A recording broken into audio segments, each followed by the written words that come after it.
عورت دین اسلام میں شریعت میں بعض معاملات میں گواہ بن سکتی ہیں اور بعض معاملات میں وہ گواہ نہیں بن سکتی۔ تو اللہ رب العالمین نے سورۃ البقرہ میں ادار لین دین ہے آپس میں، اس کے کرنے پر 2 مرد گواہ رکھنے کا حکم دیا۔ فرمایا اگر 2 مرد گواہ نہیں مل سکتے تو فرجل وامرأتان ممن ترضون من الشہداء، تو پھر 1 مرد اور 2 عورت بھی گواہ رکھ لیں تب بھی ان کی گواہی کافی ہے۔ تو بعض معاملات میں بالاتفاق فقہاء اور علماء کے نزدیک عورت کی گواہی درست ہے مرد کے ساتھ، لیکن بعض معاملات میں عورت کی گواہی جو ہے نا وہ جائز نہیں۔ ان میں سے ایک قصاص ہے۔ قصاص کے بارے میں علماء کہتے ہیں کہ اس میں صرف مرد کی گواہی ہو، اور اسی طرح جو حدود ہیں، حدود میں عورت کی گواہی قابل قبول نہیں۔ لیکن جہاں تک نکاح کا تعلق ہے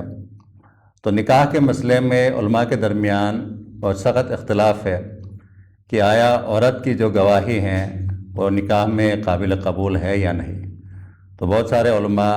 عورت کی گواہی کو قبول نہیں کرتے اور کہتے ہیں کہ عورت کی گواہی کافی نہیں ہے نکاح میں۔ تو چونکہ اس مسئلے میں علماء کے مابین اختلاف ہے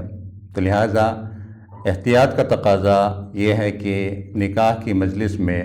مرد گواہ رکھے جائیں، 2 مردوں کو ہی گواہ بنایا جائے۔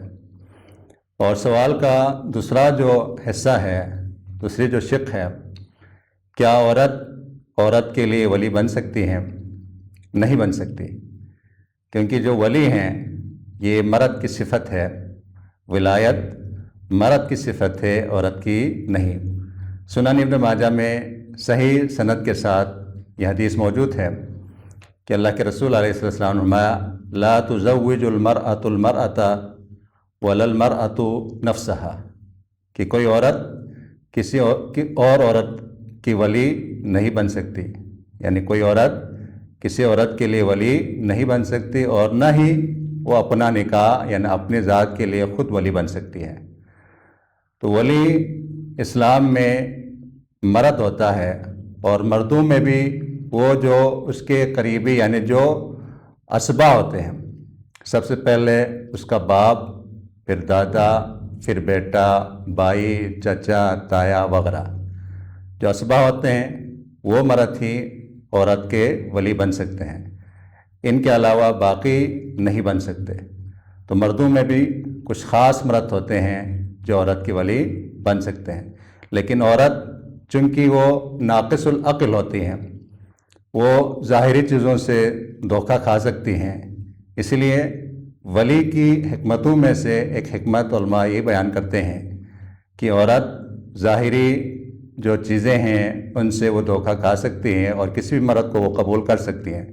جبکہ مرد جو ہوتا ہے وہ دور اندیش ہوتا ہے،